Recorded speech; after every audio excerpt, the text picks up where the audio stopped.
तो आज हम समझने वाले हैं आपका जो क्लास 12 केमिस्ट्री का विद्युत रसायन वाला पार्ट है। इस पे एक बहुत ही महत्वपूर्ण टॉपिक जो कि है मानक hydrogen electron, standard hydrogen electron क्या होता है। ठीक है, बहुत इंपॉर्टेंट है और ये केमिस्ट्री के पेपर में 3 नंबर या 5 नंबर पे पूछा जाता है। ठीक है, देख सकते हो मानक hydrogen electron, standard hydrogen electron क्या होता है और बहुत ही आसान तरीके से इसका चित्र, इसमें कौन सी अभिक्रिया होती है, कैसे कैथोड के रूप में कार्य करता है, कैसे एनोड के रूप में कार्य करता है, इसका उपयोग क्यों किया जाता है, सब कुछ यार ना आज आपको इस वीडियो पे समझ पे आ जाएगा। बस आपको करना क्या, इस वीडियो को पूरा आखिरी तक देखना, बहुत ही आसान तरीके से आप इसे समझ जाओगे मानक हाइड्रोजन इलेक्ट्रॉन के बारे में। और जो आपके 3 नंबर हैं ये आपके पेपर में पूरे पूरे पक्के हो जाएंगे। ठीक है, तो बिना टाइम वेस्ट किए शुरू करते हैं। और उससे पहले जो लोग चैनल पे हैं उनको बता दें, इससे पहले हमने विद्युत रसायन के जितने इंपॉर्टेंट टॉपिक है वो इसके पहले वाले वीडियोज पे कंप्लीट कर लिया। अगर आपने नहीं देखे वो वीडियो तो आप डिस्क्रिप्शन पे प्लेलिस्ट है केमिस्ट्री की, वहां पे जाके देख सकते हो। ठीक है, तो शुरू करें हम लोग मानक हाइड्रोजन इलेक्ट्रॉन के बारे में, स्टैंडर्ड हाइड्रोजन इलेक्ट्रॉन के बारे में क्या होता है ये। ठीक है, तो देखो मानक हाइड्रोजन इलेक्ट्रॉन क्या होता है, ये एक प्रकार का सबसे पहले तो इलेक्ट्रॉन होता है। ठीक है, हाइड्रोजन का इलेक्ट्रॉन होता है, ये नाम से पता चल रहा है मानक हाइड्रोजन इलेक्ट्रॉन मतलब हाइड्रोजन का इलेक्ट्रॉन। अब बात आती इसे क्यों बनाया गया, क्या इसका उपयोग है। तो इसको समझने के लिए सबसे पहले हम आपको एक चीज समझा देते हैं। देखो ध्यान से, यहाँ से आप लोग अभी चित्र और इस पे कुछ ध्यान ना दो, अभी जो समझा रहे वो समझो। देखो सबसे पहले बात करें, अगर आपको सेल का विद्युत बल निकालना है, जैसे डेनियल सेल था या कोई प्रकार का सेल था। देखो डेनियल सेल में हमने क्या देखा था, इस टाइप से आपके पास क्या था, दो आपके पास इलेक्ट्रॉन थे, एक जिंक का था एक कॉपर का था। यहाँ पे इस टाइप से जिंक का इलेक्ट्रॉन था, ये इस टाइप से कॉपर का इलेक्ट्रॉन था। ठीक है, आपका ये जिंक वाला एनोड की भांति कार्य कर रहा था, मतलब इसमें ऑक्सीकरण हो रहा था और इसमें कैथोड की तरह कार्य कर रहा था, इसमें अपचयन हो रहा था। ये सबने आसानी से समझा था। अब बात आती है, अगर मान लो ये आपका जो डेनियल सेल बना था, यहाँ पर से हमने जो बैटरी से यहाँ पे जोड़ा था इसे, तो यहाँ से जो आपका डेनियल सेल बना था, तो डेनियल सेल जो बना आपका, तो इसमें अगर बात करें तो इसका अगर बात करें, इस सेल का हमें विद्युत वाहक बल निकालना होगा कि सेल का विद्युत वाहक बल कितना होगा। ठीक है, इस सेल का विद्युत वाहक बल मतलब ई सेल कितना होगा, अगर हमें वो निकालना हो तो उसके लिए आपको फॉर्मूला पता होना चाहिए। ई सेल बराबर होता है ई कैथोड माइनस ई एनोड। ठीक है, ई कैथोड माइनस ई एनोड होता है ये सेल के विद्युत वाहक बल या सेल के इलेक्ट्रॉन विभव का आपका फॉर्मूला होता है। ई सेल बराबर ई कैथोड माइनस ई एनोड। ई का मतलब क्या होता है, ई का मतलब होता है इलेक्ट्रॉन विभव, ई नॉट का मतलब मानक इलेक्ट्रॉन विभव, ये हमने पहले आपको पढ़ा रखा है। ठीक है, ई का मतलब इलेक्ट्रॉन विभव, कैथोड लगा है मतलब कैथोड का इलेक्ट्रॉन विभव, ई एनोड मतलब एनोड का इलेक्ट्रॉन विभव। ठीक है, अब जैसे ये एनोड है तो एनोड का इलेक्ट्रॉन विभव यहाँ पे रख दो, और कैथोड ये है तो कैथोड का इलेक्ट्रॉन विभव यहाँ पे रख दो, तो आपको सेल का विद्युत वाहक बल इस फॉर्मूले से पता चल जाएगा, ई सेल बराबर ई कैथोड माइनस ई एनोड से। लेकिन अब बात आती है, भैया आप हमें ये क्यों बता रहे हो, आप तो मानक हाइड्रोजन इलेक्ट्रॉन पढ़ाने वाले हो। देखो ये इसलिए बता रहा है कि मान लो अगर आपको किसी सेल का विद्युत वाहक बल ज्ञात करना है, अगर आपको ई सेल का मान ज्ञात करना है, तो उसके लिए ही हम लोग मानक हाइड्रोजन इलेक्ट्रॉन का उपयोग करते हैं। ध्यान से समझो, जैसे यहाँ पे 2 इलेक्ट्रॉन है जिंक और कॉपर के। ठीक है, अब मान लो हमें इन दोनों में से किसी का भी इलेक्ट्रॉन विभव नहीं पता, तो हम कैसे सेल का इलेक्ट्रॉन विभव निकालेंगे। तो उसके लिए हम मानक हाइड्रोजन इलेक्ट्रॉन का उपयोग करते हैं, क्योंकि मानक हाइड्रोजन इलेक्ट्रॉन का जो इलेक्ट्रॉन विभव होता है ना वो 0 होता है। ठीक है, इसका जो इलेक्ट्रॉन विभव होता है वो 0 होता है। ठीक है, इसका इलेक्ट्रॉन विभव जो होता है 0 होता है, 0 होता है। इसलिए हम लोग आपका क्या करते हैं, किसी भी सेल का विद्युत वाहक बल ज्ञात करने के लिए हम लोग मानक हाइड्रोजन इलेक्ट्रॉन का उपयोग करते हैं। मान लो अगर हमें जिंक के लिए आपका मतलब निकालना है सेल का विद्युत वाहक बल, तो हम क्या करेंगे, जिंक के साथ इसी मानक हाइड्रोजन इलेक्ट्रॉन को लगा देंगे, जिससे हमें पता है इसका विद्युत वाहक बल 0 होगा, तो हम आसानी से जिंक का निकाल लेंगे। ठीक है, इसी टाइप से अगर कॉपर का निकालना है तो आप कॉपर को इसके साथ जोड़ दो और एक सेल बना दो, इसका विद्युत वाहक बल 0 है तो कॉपर वाले के निकल आएगा। इसी टाइप से आप किसी भी इलेक्ट्रॉन को इसके साथ जोड़ के आप सेल का विद्युत वाहक बल निकाल सकते हो। ठीक है, तो इसीलिए इस मानक हाइड्रोजन इलेक्ट्रॉन का उपयोग किया गया, क्योंकि मानक हाइड्रोजन इलेक्ट्रॉन का जो विद्युत वाहक बल होता है 0 होता है, और इसकी सहायता से हम किसी भी इलेक्ट्रॉन का इलेक्ट्रॉन विभव ज्ञात कर सकते हैं। ठीक है, यहाँ पे भी पढ़ेंगे, आसानी से समझ में आएगा। तो ये चीज आपको समझ में आए ना। देखो सेल का विद्युत वाहक बल का सूत्र ई सेल बराबर ई कैथोड माइनस ई एनोड होता है, और ये जो हाइड्रोजन इलेक्ट्रॉन है ना, ये कैथोड की तरह भी व्यवहार कर लेता है और एनोड की तरह भी। ठीक है, आप इसे कैथोड की तरह जोड़ दो तब भी जुड़ जाएगा, एनोड की तरह जोड़ दो तब भी जुड़ जाएगा। अभी आगे आपको सारी बातें पता चलेंगी, बस आपसे कह रहे हैं ना सारी बातें हमारी सुनते हुए चलो। ठीक है, इतना भी एकदम सिंपल वे पे हमने समझाया। आप देखो यहाँ से हमने लिख रखा है कि विभिन्न प्रकार के इलेक्ट्रोडों का इलेक्ट्रॉन विभव ज्ञात करने के लिए मानक हाइड्रोजन इलेक्ट्रोड का उपयोग किया जाता है। ठीक है, मतलब विभिन्न प्रकार के कोई भी इलेक्ट्रोड हो सकते हैं, अगर आप उनका इलेक्ट्रॉन विभव ज्ञात करना चाहो तो उसके लिए आप मानक हाइड्रोजन इलेक्ट्रोड का उपयोग कर सकते हो, क्योंकि मानक हाइड्रोजन इलेक्ट्रोड का जो इलेक्ट्रॉन विभव होता है वो शून्य होता है, 0 होता है। ठीक है, मानक हाइड्रोजन इलेक्ट्रोड का जो आपका इलेक्ट्रॉन विभव होता है वो 0 होता है, शून्य होता है। तो इसीलिए हम किसी इलेक्ट्रॉन का इलेक्ट्रॉन विभव ज्ञात करने के लिए इसका प्रयोग करते हैं। ठीक है, इतनी बात समझ में आई। अब आपको यहाँ पे एक चीज और समझना है कि देखो, जैसे हम आपसे कहें कि मान लो आपको बनाना है जिंक का इलेक्ट्रॉन, ध्यान से समझना। अगर हम आपसे कहें बनाओ जिंक का इलेक्ट्रोड, तो आप कैसे बनाओगे जिंक का इलेक्ट्रोड? अगर आपको जिंक का इलेक्ट्रोड बनाना है तो आपको सबसे पहले क्या करना होगा, एक जिंक की छड़ लेनी होगी।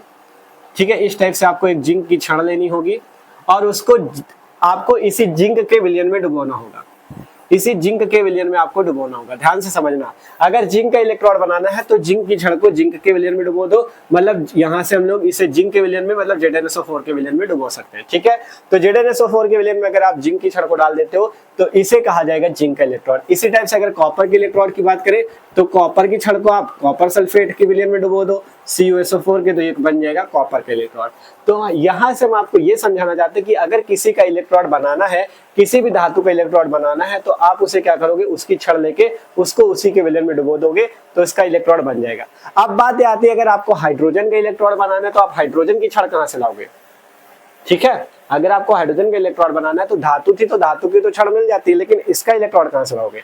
तो इसके लिए कुछ टेक्निक यूज की गई, कुछ दिमाग लगाया गया। उसके लिए क्या किया गया, सबसे पहले यहाँ पे इस टाइप से जो आप देख रहे हो विलयन, ठीक है, ये जो आप विलयन देख रहे हो, यहाँ पे आपको क्या करना है, जब हाइड्रोजन गैस, मतलब देखो हाइड्रोजन का इलेक्ट्रॉन है तो हाइड्रोजन ही तो होगी। तो सबसे पहले हमने क्या किया गया, यहाँ पर से सबसे पहले हमने लिया 1 मोलर HCl का विलयन। ठीक है, 1 मोलर सांद्रता होनी चाहिए, ऐसा हमने ले लिया HCl का विलयन। मोलर मतलब मोलरता, जिसकी मोलरता 1 हो, ऐसा आपको HCl का विलयन यहाँ पे सबसे पहले ले लेना है। अब बात आती है, आपने देखो विलयन तो ले लिया, जिसका इलेक्ट्रोड बना रहा है हाइड्रोजन का बनाना है तो हमने हाइड्रोजन का विलयन ले लिया HCl। ठीक है, लेकिन अब हम यहाँ हाइड्रोजन की छड़ कैसे लाए, तो उसके लिए एक दिमाग लगाया जाता है। यहाँ पे एक सबसे पहले एक क्या ली जाती है, कांच की नली। इस टाइप से कांच की नली लगाई जाती है। ठीक है, इस टाइप से, और उसके अंदर क्या भरा जाता है, प्लैटिनम का, इस टाइप से प्लैटिनम की एक पत्ती। ठीक है, इस टाइप से आप यहाँ पे देखोगे, ये देखो, ये सबसे पहले ये जो आपको दिख रहा है ये कांच की नली है। ये क्या है, कांच की नली। ठीक है, ये क्या चीज है, कांच की नली आपको दिख रही है। और अंदर ये जो आपको ब्लू से दिख रहा है और यहाँ पे जो लटकी हुई है ये आपकी क्या है, एक प्लैटिनम की पत्ती। यहाँ पे एक प्लैटिनम की पत्ती को लटका दिया जाता है। ठीक है, ये हमने क्या किया, एक कांच की नली लेके इसे एक प्लैटिनम की पत्ती से लटका दिया, यहाँ पे इस टाइप से दिखा देना। ठीक है, अब अगर हमें हाइड्रोजन के इलेक्ट्रॉन बनाना तो हाइड्रोजन गैस प्रोवाइड करनी पड़ेगी। तो हाइड्रोजन एक गैस है, इसलिए हमने क्या किया, इसी नली से हाइड्रोजन को यहाँ पे प्रवाहित किया। जब इसमें से हाइड्रोजन प्रवाहित की गई तो ये आपका क्या बन गया, एक हाइड्रोजन की छड़ के रूप में कार्य करने लगा। जब आपने यहाँ पर से H2 गैस को प्रवाहित किया तो यहाँ पे H2 आ गई, तो ये एक क्या कर गया, हाइड्रोजन के इलेक्ट्रॉन का कार्य कर गया। मतलब जैसे जिंक की छड़ को जिंक के विलयन में डुबोएगा, जिंक के इलेक्ट्रॉन बन गया, वैसे ही हमने हाइड्रोजन गैस को इस नली में प्रवाहित कर दिया। और विलयन किसका था, 1 मोलर HCl का। तो जब हाइड्रोजन गैस की छड़ को हमने HCl के विलयन में डुबोया तो ये क्या बन गया, हाइड्रोजन का इलेक्ट्रॉन। तो इस टाइप से इलेक्ट्रॉन बनता है हाइड्रोजन का। ठीक है, तो अभी एकदम सिंपल सी बात है, मैं आपको समझा रहा हूं जिससे आपको कुछ भी रटना ना पड़े। ठीक है, तो सबसे पहले हमने सीखा विभिन्न प्रकार के इलेक्ट्रोडों का इलेक्ट्रॉन विभव ज्ञात करने के लिए मानक हाइड्रोजन इलेक्ट्रोड का उपयोग किया जाता है। और आपको पता चला क्यों, क्योंकि इसका इलेक्ट्रॉन विभव शून्य होता है। हम इसे कैथोड की तरह भी कार्य करवा सकते हैं और एनोड की तरह भी कार्य करवा सकते हैं। तो अब हम इसकी बात करते हैं, ये जो आपने चित्र समझा, चित्र समझ में आया कैसे बना है। सबसे पहले 1 मोलर HCl का विलयन, प्लैटिनम की पत्ती लगी हुई है। ठीक है, और इसके ऊपर एक कांच की नली लगा दी गई। ठीक है, इसी से एक, ये देखो ये जो लिखा हुआ है एक एटीएम, एटीएम को आप इंग्लिश में एटमॉस्फेरिक पढ़ सकते हो, या आप एक एटीएम ना लिखना चाहो तो ऐसे लिख सकते हो, एक वायुमंडल दाब। ठीक है, एक वायुमंडल दाब, एटीएम लिखो या एक वायुमंडल लिख दो, मतलब एक वायुमंडल दाब पे H2 गैस प्रवाहित की जाती है और 1 मोलर HCl का विलयन होता है। इसीलिए इसे स्टैंडर्ड कहा गया ना, मानक हाइड्रोजन इलेक्ट्रॉन। मानक स्टैंडर्ड इसीलिए कहा गया जो इसमें दाब भी होना चाहिए 1 एटमॉस्फेरिक का और 1 मोलर HCl का विलयन होना चाहिए। ठीक है, तो ये चीज इस टाइप से चित्र बनता है। अब हम इसकी संरचना लिखते हैं कि ये संरचना कैसे इसकी होती है, और फिर बात करेंगे कैसे कैथोड की तरह व्यवहार करता है, कैसे एनोड की तरह व्यवहार करता है। तो यहाँ पे देखो लिखते हैं, फिर समझाते हैं। ठीक है, तो जो चीज हमने चित्र पे आपको समझाया वही हमने इसकी संरचना पे लिखा है। ठीक है, देखो पढ़ते हैं संरचना। संरचना में देखो सबसे पहले इतना लिख देना है कि विभिन्न प्रकार के इलेक्ट्रोडों का इलेक्ट्रॉन विभव ज्ञात करने के लिए मानक हाइड्रोजन इलेक्ट्रोड का उपयोग किया जाता है। ठीक है, इसके बाद संरचना में आपको लिखना है कि मानक हाइड्रोजन इलेक्ट्रोड में कांच की नली में बंद एक प्लैटिनम इलेक्ट्रोड होता है। ठीक है, आपने देखा ये कांच की नली थी जिसमें एक प्लैटिनम की पत्ती को इस टाइप से लटकाया गया, तो इसे बोला गया प्लैटिनम इलेक्ट्रोड। ठीक है, तो कहा गया कि मानक हाइड्रोजन इलेक्ट्रोड में कांच की नली में बंद एक प्लैटिनम इलेक्ट्रोड होता है जिसपे सूक्ष्म विभाजित प्लैटिनम की परत चढ़ी रहती है। जिसमें क्या होता है, सूक्ष्म विभाजित रूप से इसे पूरे में प्लैटिनम की परत चढ़ी रहती है। ठीक है, ये बात लिखी गई। फिर कहा गया यह इलेक्ट्रोड H+ आयन के एक मोलर विलयन, ये M जो लिखा है इसका मतलब एक मोलर, या इलेक्ट्रोड H+ आयन के एक मोलर विलयन बोलो या एक मोलर HCl विलयन बोल सकते हो। ठीक है, आप बोल सकते हो कि यह इलेक्ट्रोड H+ आयन के एक मोलर विलयन या एक मोलर HCl विलयन में रखा जाता है तथा एक एटीएम, एटीएम का मतलब हमने समझा है ना, एटीएम को पढ़ते एटमॉस्फेरिक या वायुमंडल। ठीक है, तो एक वायुमंडल दाब पे H2 गैस लगातार इससे प्रवाहित की जाती है। हम लोग क्या करते हैं, एक एटमॉस्फेरिक पे H2 गैस को लगातार इस नली से प्रवाहित करते हैं जिससे हमारा यह हाइड्रोजन का इलेक्ट्रोड बनके तैयार हो जाता है। तो ये बात सिंपल से आपको संरचना में लिख देनी, कुछ अलग से नहीं लिखना, जो चित्र में समझा वही चीज लिखा गया है। ठीक है, पढ़ लो। मानक हाइड्रोजन इलेक्ट्रोड में कांच की नली में बंद एक प्लैटिनम का इलेक्ट्रोड होता है। देख सकते हो इस टाइप से प्लैटिनम की पत्ती को पूरा प्लैटिनम है। ठीक है, तो ये प्लैटिनम का इलेक्ट्रोड होता है। ठीक है, जिस पर सूक्ष्म विभाजित प्लैटिनम की परत चढ़ी रहती है। ठीक है, फिर कहा गया यह इलेक्ट्रोड H+ आयन के एक मोलर विलयन या एक मोलर HCl विलयन में रखा जाता है। और इसके बाद कहा गया एक एटमॉस्फेरिक दाब या एक वायुमंडल दाब पे H2 गैस इस नली से लगातार प्रवाहित की जाती है। ठीक है, अब इसके बाद कहा गया मानक हाइड्रोजन इलेक्ट्रोड कैथोड तथा एनोड दोनों की तरह व्यवहार कर सकता है। हमने पहले ही बताया कि ये जो आपका है मानक hydrogen electrode, standard hydrogen electrode, ये क्या कर सकता है, ये कैथोड की तरह भी व्यवहार कर सकता है और एनोड की तरह भी व्यवहार कर सकता है। जब ये कैथोड की तरह व्यवहार करता है और जब एनोड की तरह व्यवहार करता है तब क्या होता है, जैसा सभी इलेक्ट्रोड करते हैं वैसा सेम ही करता है।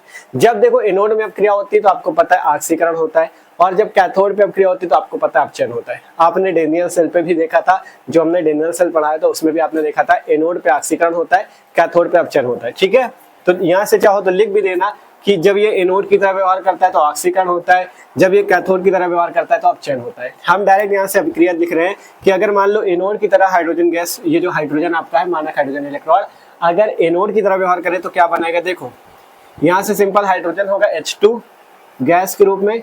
ठीक है, क्योंकि हाइड्रोजन गैस ही होती है, तो यहाँ से ये जब आपका एनोड में ऑक्सीकरण होता है तो जब हाइड्रोजन गैस एनोड के रूप में कार्य करेगी तो क्या बनाएगी 2H+ प्लस 2 इलेक्ट्रॉन, ये आपका क्या होगा ऑक्सीकरण। ठीक है, तब लिख देना मानक हाइड्रोजन इलेक्ट्रोड ऑक्सीकरण करेगा, मानक हाइड्रोजन इलेक्ट्रोड ऑक्सीकरण करेगा। ठीक है, ऑक्सीकरण करेगा ये लिख देना, मतलब जब एनोड की तरह व्यवहार करेगा तब ये क्या करेगा, मानक हाइड्रोजन इलेक्ट्रॉन ऑक्सीकरण की अभिक्रिया करेगा। अब यहाँ से आपको ये कैसे पता चला ये ऑक्सीकरण की अभिक्रिया है, ऑक्सीकरण में क्या होता है, इलेक्ट्रॉन जैसे यहाँ H2 था, इसने 2 इलेक्ट्रॉन यहाँ से बाहर निकाले तब जाके 2H+ बना। ध्यान से देखना, ये जो H2 था इसने 2 इलेक्ट्रॉन त्यागे है तब 2H+ बना। इसी टाइप से जैसे जिंक है मान लो, वो तब ऑक्सीकरण दिखाएगा, अगर ये जिंक है ये 2 इलेक्ट्रॉन पहले अपने बाहर निकालेगा तब जाके Zn2+ बनाएगा। ठीक है, तो इस टाइप से जब 2 इलेक्ट्रॉन बाहर निकले तो उसे हम लोग ऑक्सीकरण की अभिक्रिया बोलेंगे। ठीक है, और कैथोड में क्या होगा, कैथोड में अपचयन होगा। तो अपचयन में क्या होता है, इलेक्ट्रॉन जुड़ता है। देखो एनोड में इलेक्ट्रॉन बाहर निकला तब ऑक्सीकरण हुआ, कैथोड में अपचयन तब होगा, अपचयन तब होता है जब इलेक्ट्रॉन जुड़ते हैं। ठीक है, तो यहाँ पे क्या होगा, जब कैथोड की तरह व्यवहार करेगा तो अपचयन होगा, तब क्या होगा, ये 2H+ जो होगा सिंपल 2 इलेक्ट्रॉनों को ग्रहण करके H2 बना लेगा। ठीक है, तो यह अभिक्रिया क्या होगी, अपचयन की, क्योंकि इसमें जो 2H+ है इसने 2 इलेक्ट्रॉन इसमें जुड़े हैं, मतलब 2 इलेक्ट्रॉनों को इसने ग्रहण किया है। जब 2 इलेक्ट्रॉन जुड़ते हैं या 2 इलेक्ट्रॉन ग्रहण किए जाते हैं तब अभिक्रिया अपचयन की होती है। तो यहाँ से लिख देना मानक हाइड्रोजन इलेक्ट्रोड अपचयन करेगा। ठीक है, मानक हाइड्रोजन इलेक्ट्रोड अपचयन करेगा, ये चीज आपको लिख देना है। ठीक है, मानक हाइड्रोजन इलेक्ट्रोड अपचयन करेगा। ठीक है, तो ये चीज आपको याद भी रखना है। हमने डेनियल सेल पे भी आपको समझा दिया था कि सिंपल क्या होता है, जब आपका एनोड होता है तो ऑक्सीकरण, कैथोड होता है तो अपचयन। तो सिंपल सी ये बात है कि ये जो मानक हाइड्रोजन इलेक्ट्रोड दोनों तरह से कार्य कर सकता है, कैथोड और एनोड दोनों तरह से। जब एनोड की तरह कार्य करेगा तो मानक हाइड्रोजन इलेक्ट्रोड ऑक्सीकरण करेगा, सिंपल H2 जो है वो 2H+ + 2 इलेक्ट्रॉनों में टूटेगा। ये जो 2 इलेक्ट्रॉन बाहर निकले इसीलिए ऑक्सीकरण हो रहा है। फिर जब कैथोड की तरह व्यवहार करेगा तो मानक हाइड्रोजन इलेक्ट्रोड अपचयन करेगा, यहाँ पे 2H+ में 2 इलेक्ट्रॉन जुड़े तो H2 आपका बना। ये कॉन्सेप्ट क्रिया अपचयन की और ऊपर वाली ऑक्सीकरण की। ठीक है, तो इस टाइप से आप सिंपल तरीके से समझ सकते हो मानक हाइड्रोजन इलेक्ट्रोड के बारे में। इसमें इतना ही करना होता है, सिंपल से सबसे पहले इस टाइप से आपको बता देना, फिर संरचना लिख दो, फिर कैसे नोड की तरह व्यवहार करता है कैथोड की तरह, और साइड पे इस टाइप से चित्र बन जाएगा। आपका पूरा टॉपिक कंप्लीट है मानक हाइड्रोजन इलेक्ट्रोड। ठीक है, और चाहे तो नीचे नोट बना के लिख देना कि मानक हाइड्रोजन इलेक्ट्रोड का इलेक्ट्रॉन विभव जो होता है 0 होता है, 0 होता है। ठीक है, लिख लेना यहाँ पे। तो इस टाइप से आशा करते हैं सब लोग मानक hydrogen electrode, standard hydrogen electrode को बहुत ही आसान तरीके से समझ चुके। हमने कहा था पूरा वीडियो देखोगे बहुत आसानी से आपको समझ में आएगा। तो वीडियो अच्छा लगा यार तो लाइक कर लो, और जो लोग भी चैनल पे नए हो सब्सक्राइब कर लो, क्योंकि मस्त तरीके से तैयारी चल रही है क्लास 12 केमिस्ट्री की भी, क्लास 12 फिजिक्स की भी। ठीक है, तो मिलते हैं अगले वीडियो पे। इसे स्क्रीनशॉट कर लो और एक बार कमेंट करके जरूर बताना कि आपको ये वीडियो कैसा लगा है। ठीक है, तो मिलते हैं अगले वीडियो पे, इसे नोट कर लो।